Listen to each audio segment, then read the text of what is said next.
18 தர்பார். வணக்கம் மக்களே, இது நியூஸ் 18 தர்பார் அப்படிங்கிறது உங்க எல்லாருக்குமே ரொம்ப நல்லா தெரியும். ஆனாலும் உங்களுக்கான பல விஷயங்களை நாங்க எடுத்து வச்சு கோர்த்து வச்சிருக்கிறோம். ஒண்ணா எடுத்து டப்பு டப்பு டப்புன்னு விட்டுக்கிட்டே இருப்போம். பார்த்து என்ஜாய் பண்ணுங்க. எடுக்க வேண்டியதை எடுங்க, தூக்க வேண்டியதை தூக்குங்க. வாங்க நிகழ்ச்சிக்குள்ள போலாம். இப்ப நாம செம சீனுக்குள்ள போற மக்களை, ஒருத்தருக்கு கல்யாண நாள் அப்படின்னு பல பேர் என்ன செய்வாங்க அப்படின்னு பல பேர் கேக்கு வெட்டி கொண்டாடுவாங்க. அப்படித்தான் ஒரு நட்சத்திர தம்பதி அஜித் சாலினி 2 பேருக்கு கல்யாணம் ஆகி 25 வருஷம் ஆகி போச்சான். கேக்க சதக்குன்னு வெட்டி கொண்டாடி இருக்காங்க. வாங்க அந்த கொண்டாட்டத்தில் நாமளும் கலந்துக்குருவோம்.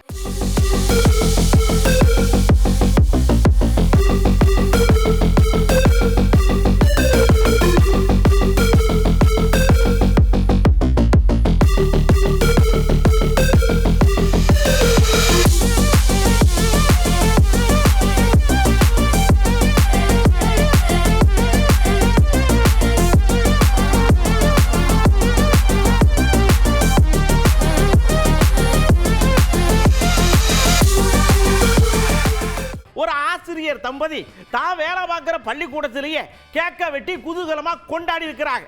பள்ளிக்கூடத்தில் எப்படியா கொண்டாடலாம்னு சர்ச்சையாகி போய்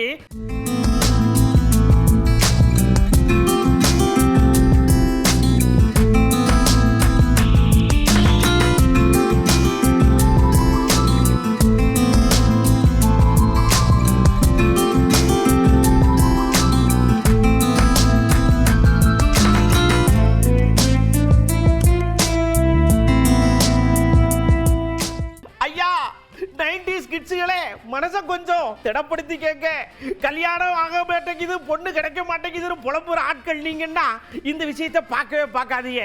ஒரு ஆலியா தெலுங்கானாவில் கல்யாணம் பண்ணியிருக்காரு. 2 பேரை காதலிச்சிருக்காரு. 2 பேரும் இவரைத்தான் புருஷனா அடைவேன்னு ஒத்த காலில் நின்றுருக்காங்க. 2 பேருக்கும் தாலியை கட்டி குதூகலமா குடும்பத்தை ஆரம்பிக்கிறாரு. மனசை தேத்துறவங்க தேத்திக்கோங்க, மற்றவங்க வாழ்த்துங்க.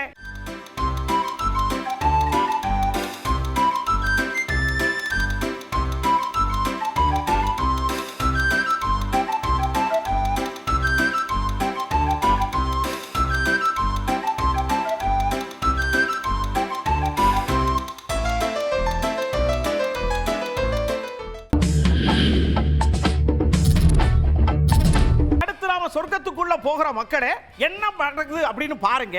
நம்ம சூப்பர் ஸ்டார் ரஜினிகாந்த் ஐயா இப்ப கோயம்புத்தூர், கேரளா அந்த ஏரியாக்கள்ல படப்பிடிப்புல இருக்கார்.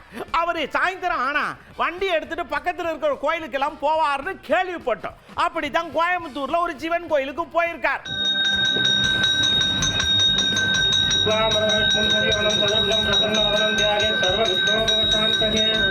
ரஜினிகாந்த் சர்வகுருப சகலகாரி சகலாபதி ஸ்ரீ மாதேஸ்வர சுவாமி நமதே சிவாய நம நம பார்வதி பதே கலஹ மகாதேவாய நமஹ. கலை உள்ள வந்து நேற்று ஒரு பாட்டு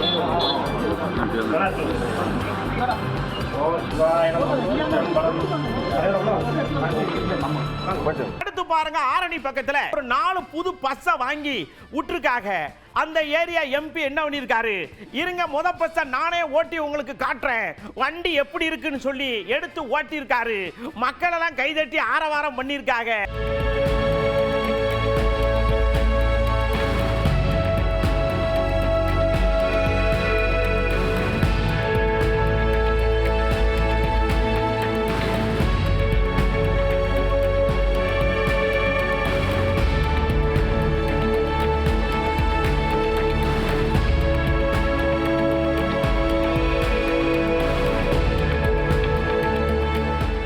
பாருங்க, கோயம்புத்தூர் கல்லூரியில ஒரு கட்டுரை போட்டி நடத்தியிருக்காங்க. இந்த கட்டுரையை ஜெயிச்சவங்களுக்கு சூப்பர் பரிசு அறிவிச்சிருப்பாக போல் இருக்கு. அப்படித்தான் பாருங்க, அந்த புள்ளக்காடுகளெல்லாம் கூட்டியாந்து 5 லட்சம் ரூபாய் வாடகை கொடுத்து ட்ரெயினையே வாடகைக்கு எடுத்திருக்கிறாங்க. மேட்டுப்பாளையத்திலிருந்து குன்னூருக்கு குச்சு குச்சு குச்சு குச்சு குச்சுன்னு கூட்டி போயிருக்காங்க. அப்படியே வண்டி மேலே போகும்போது நம்ம சாருக்கான் ஆடின மாதிரி தடக் தடக் தடக் தடக்குன்னு ஆடிட்டு சொர்க்கத்தை கண்ணால கண்டுகிட்டே போயிருக்காங்க புள்ளக்காடுங்க.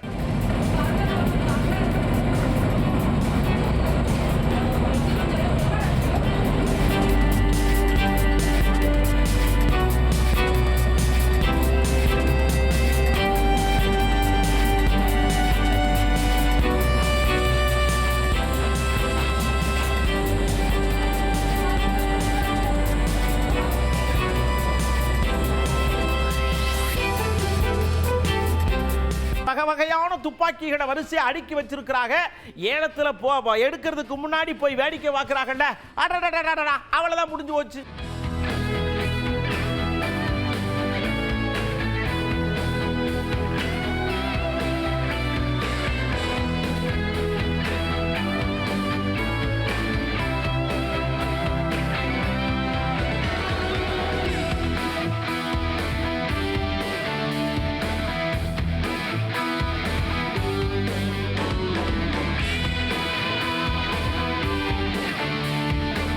தந்தனத்தை என்று சொல்லிய வெளியில போகாத தந்தனத்தை அப்படின்னு அடிச்சு பாடி விழிப்புணர்வு ஏற்படுத்தினா கொஞ்சமாச்சு கேப்பாகன்னு தான். ஆனா கரடியா பாட்டு பாடினாலும் வெயில்ல சுத்துறதை விட மாட்டாங்க இந்த இளசுக.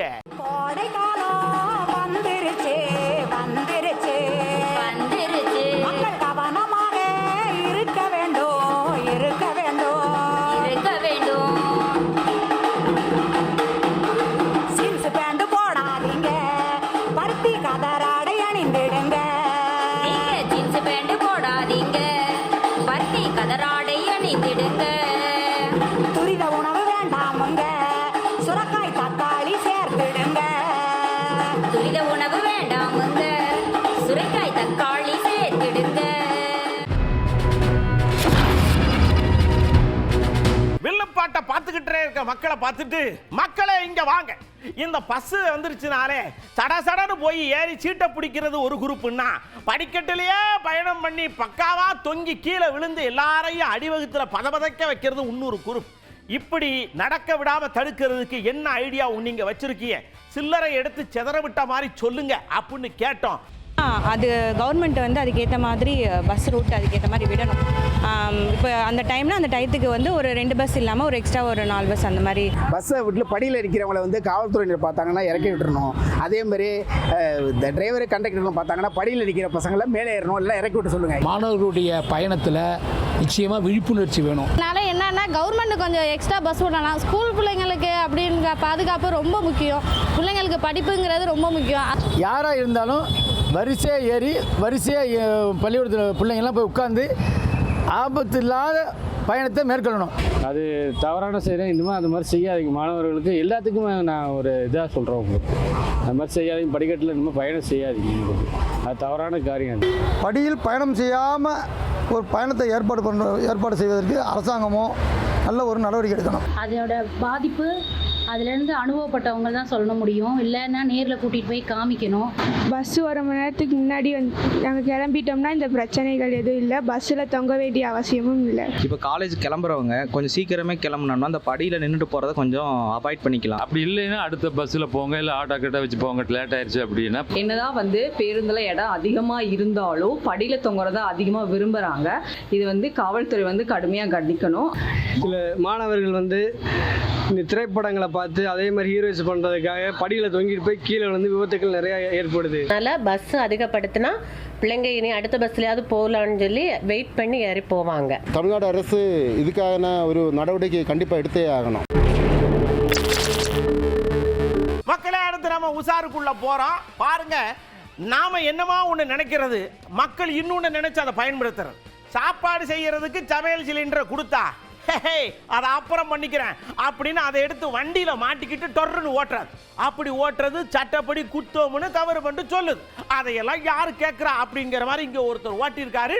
என்ன பண்றீங்க? ட்ரை ஆயிடுச்சுன்னா இங்க என்ன பண்றீங்க? பயிரம்படியில் இங்க ஓப்பன் பிளேஸ்ல இங்க வச்சுட்டு என்ன பண்றீங்க? மறைவுக்குள்ள என்ன பண்றீங்க? ட்ரை ஆயிடுச்சுன்னா உங்களுக்கு இதே வேலையா? 6 மாசம் மட்டும் தீ பிடிச்சதுல தீ பிடிக்கலையா? அப்ப உங்களுக்கு பண்றதுக்கு அனுமதி கொடுத்துருக்காங்களா? போலீஸ் கவர்மெண்ட் கொடுத்துருக்கா? என்ன பண்றீங்க? பண்ணா விட்டுறலாங்க. பண்ணா விட்டுறலாமா? இத்தனை வருஷமா பண்ணிட்டு இருக்கீங்க, இல்லை மாமூல் கொடுத்துட்டீங்களா? என்ன பண்ணிட்டு இருக்கீங்க? இல்லைங்க மாமூல். வேற எப்படி தெரியும்? எல்லா அதிகாரிக்கும் தெரியும். நீங்க என்ன விட்டுட்டு என்ன பண்ணிட்டு இருக்கீங்க? கேட்கறதுக்கு ஆள் இல்லையா? புள்ளக்காடுகள் விளையாடுறதுக்கு பொம்மைகளை கொடுங்க, வேற எதையும் பெருசா மண்டையில மாட்டிக்கிற மாதிரி கொடுக்காதீங்க. அம்பிட்டுட்டேன்.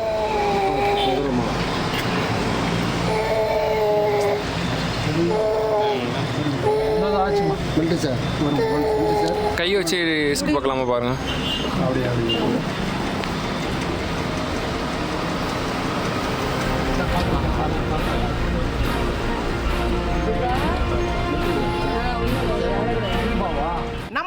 டம்ளர்ல இருக்கிற தண்ணி டங்குன்னு விழுந்தாலே அங்கே ஊரை ஈரமாயிரம் கடுப்பாகும். அதே இது காவேரி கூட்டு குடிநீர் குழாய் உடைஞ்சு தண்ணி போனா குடம் போல ஆறு போல ஓடுது. அதனால இந்த வெயில் காலத்துல தண்ணி பஞ்சம் அங்கங்க தலைவிரிச்சு ஆடுதுன்னு சொல்றாங்க. தயவு செஞ்சு குடிநீரை வீணாக்காதீங்க. ஒருவேளை லேசா கசிஞ்சாலும் அப்படி போற மக்கள் கசிட்டு விட்டுட்டு சொல்லாதீங்க. கவர்மெண்ட்டுக்கு போன போட்டு ஐயா இது பெருசாகிறதுக்குள்ள அடைச்சிருங்கன்னு சொல்லுங்க. இந்த விவரத்தை தடுக்கலாம்.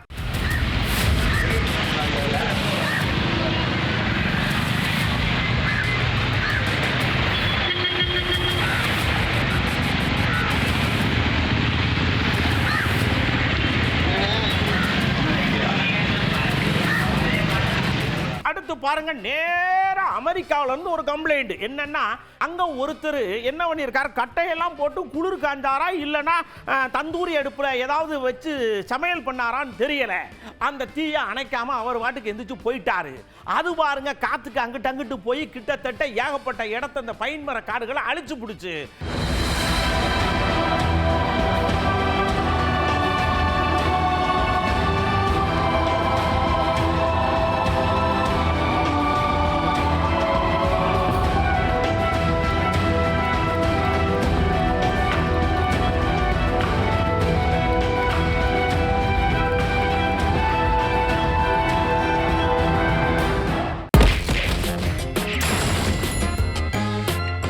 கவுண்டர் அட்டாக்குள்ள போறோம். முதல் அட்டாக்கை ஓபன் பண்ணி வைக்கிறது நம்ம புதிய தமிழகம் கிருஷ்ணசாமி ஐயா தான்.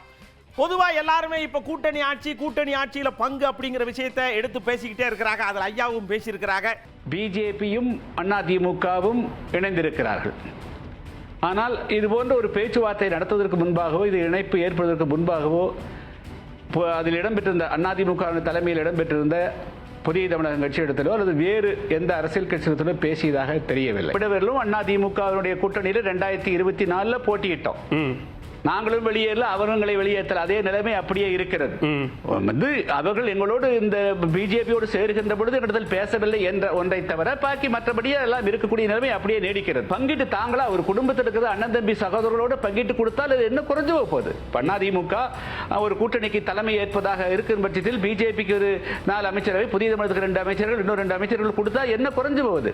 அப்ப நல்லாட்சியை கொடுக்கலாமே. திமுகவை எதுக்குறதா எங்களுடைய முழு முதற் கொள்கை. அதுக்கப்புறம் எங்க அங்காளி வங்காளி சண்டை அதெல்லாம் நாங்க அப்புறம் பாத்துக்கிறோம் அப்படின்னு சொல்லிட்டார். திமுக எல்லா கட்சிகளும் ஒரு அணியில் தவறுதான், அதுபடிதான் நாங்க சேர்ந்திருக்கோம். அதனால சொன்னேன், எங்க பழைய பங்காளிகளுக்கு எங்களுக்கு உள்ள சண்டையெல்லாம் ஓரம் வச்சுட்டு தேர்தல் முடிஞ்சதுக்கு அப்புறம் அதெல்லாம் தொடரலாம். தேர்தல் நேரத்தில் எல்லாமே சரியா வந்துருக்கு. ஓபிஐ சொன்ன எங்கேயும் ஒதுக்கப்படல. அவருக்கான இடம் அப்படியே தான் இருக்கு. அவர் என்றைக்கே 3 நாள் கைவிடப்படும். சார் பாத்தீங்கல்ல, தர்பார்ல எல்லா விஷயம் பிடிச்சிருந்ததா? வழக்கமா சொல்ல வேண்டியதை சொல்றேன். உஷாரா இருக்க வேண்டிய இடத்துல உஷாரா இருந்துக்கிறேன், அவ்வளவுதான் ரொம்ப முக்கியம். வெயில் ஓவரா அடிக்கி புள்ளக்காடெல்லாம் கிறங்கி கிறங்கி கிறங்கி மயங்கி மயங்கி விழுதுக. உடம்புல நீர்ச்சத்து குறையுது. அதனால நீர்ச்சத்துக்கு உண்டான பல வகைகள்லாம் நிறைய கொடுங்க. வெயில்ல விளையாடாம சாயந்தரம் காலையில நேரத்தில் மட்டும் விளையாட அனுமதிங்க. அதுக்கப்புறம் செல்போன்ல உட்காரலாமான்னு கேட்கப்படாது, அது ரொம்ப முக்கியம். ஆமா, செல்போனை கொடுக்காதீங்க. அடுத்த தர்பாரில் இதே மாதிரி ஏகப்பட்ட விஷயத்தோட நான் உங்களை சந்திக்கிறேன். அதுவரை உங்களிடமிருந்து அன்பு கூர்ந்து விடைபெற்றுக் கொள்வது உங்கள் அன்பு நண்பன் எழில். வணக்கம் மக்களே. 18 தர்பார் வந்துட்டாயா.